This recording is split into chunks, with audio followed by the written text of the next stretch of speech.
Hello, honorable members of the clan. So, well, of course, this is a new day. I could not come back yesterday after what Mr. Mnisi did to Gininda. I liked how Mr. Mnisi was basically telling Mr. Gininda what accused number 3 is going to say on the stand when his time comes, basically denying the charges against him. And I found it quite interesting that Gininda is adamant. I mean, he is debating with science. I mean, we did see how he was debating with science when it comes to the DNA. I think some people ended up calling him 2%. Remember that? But it was also quite interesting to hear him when he was saying, I get that the Vodacom records say that accused number 3 was in the vicinity of Fosloras and Katlahong during the course of the day, and from there around 5:30 he was in George Goch, and from George Goch he met up with accused number 5. Then where he lost me because I don't know where that record is, guys. I never heard of that record. Where did this record come from that accused number 3 was in Fosloras and Katlahong during the day, and then they left in the evening, early evening, back to Johannesburg? They went to George Koch, took that picture, which many people still believe Umkomeni Loyana, it is not accused number 3. I was looking at Umkomeni as well. I'm thinking Umkomeni no accused number 3. They tend to look alike a lot, especially both of them when they had dreadlocks. And I mean, think about it. How many people in South Africa listen to Maskandi apart from Zulus from KwaZulu Natal, who were able to point out, and not every Zulu person, because even myself, the first time I heard about Umkomeni was when he woke up from the dead. I didn't even know the guy existed. I don't know if you remember that, when he woke up from the dead, and then everybody had to run to, where was he from? Ngutu or something like that. And when they got there, they're like, it's all a lie. Somebody pretended to be Umkomeni.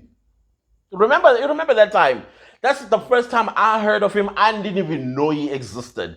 Probably this would have been like 2008, 9 type of situation. I can't remember which year it was.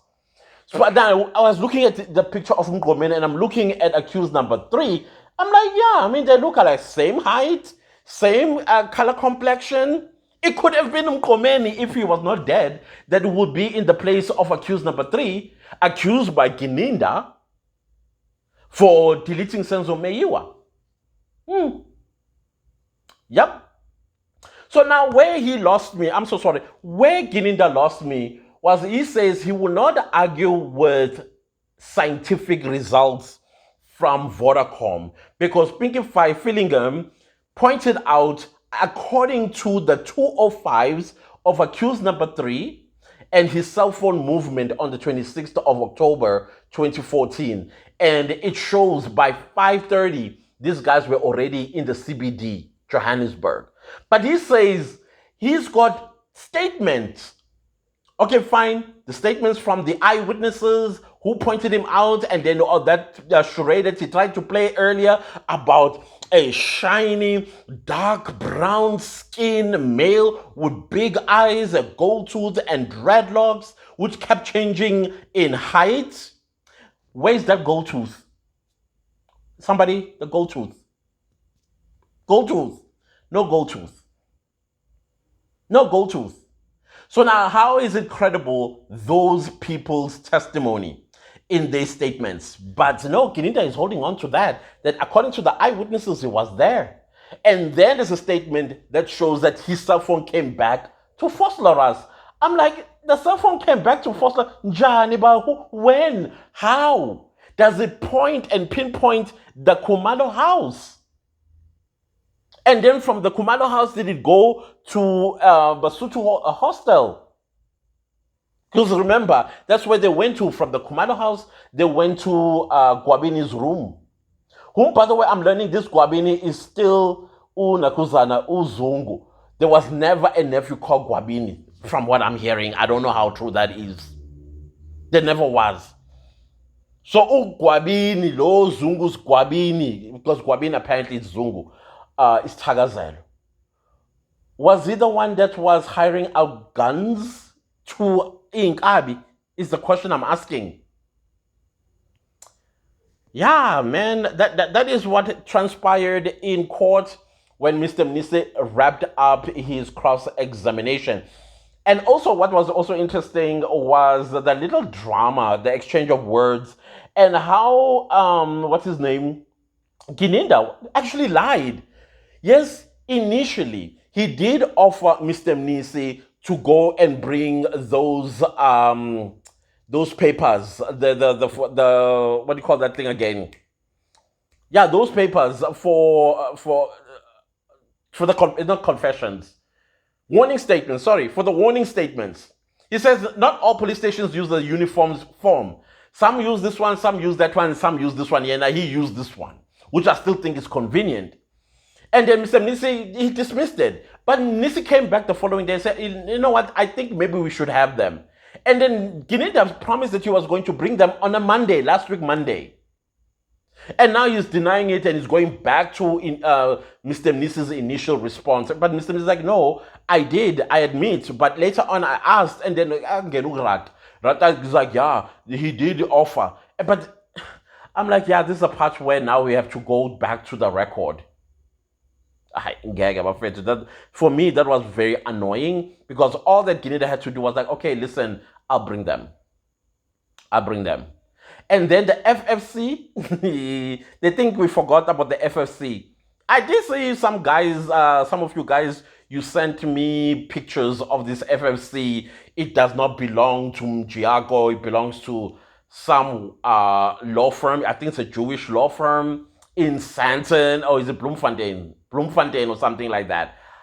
I was like, yeah, of course. I mean, it's not going to show the, what do you call this, Mr. Mjiako. Because we understand allegedly that Mjiako was working for the city of Johannesburg. And as a person who was working for the city of Johannesburg, he could not have represented accused number 2, Ubongani Ntanzi, in Boksburg. He couldn't have. That's moonlighting. And from what I understand, the city of Johannesburg does not allow moonlighting. And besides, for you to practice, you need to have that FCC number, right? Or FFC number. So how did he represent Untans when he was illegal himself, allegedly? So, it was a mess. It was a mess. But I like the mess that, or the stirring that Mr. Mnisi did before the long adjournment by saying, oh no, we got the phone records way before Fillingham took the stand. He says, no, I forgot those documents. They're in the office, so many of them. I was like, yeah, go Mnisi. Oksalayo. There's some exposés that has happened, and I like those. And that, guys, I got to go and sleep because I've taken my medication, and I can tell my jaw is starting to loosen up once again. I talk like this and drooling. I gotta go. I have to go. Thank you all. Please don't leave without liking, sharing, commenting, and subscribing. I had to sit here in the living room because I couldn't get up. I guess we'll see each other tomorrow. I don't know. Mr. Ngumalo takes over the cross-examination, and we know Mr. Ngumalo and statements. He dismantles those very, very easily. And I cannot wait to see what happens today.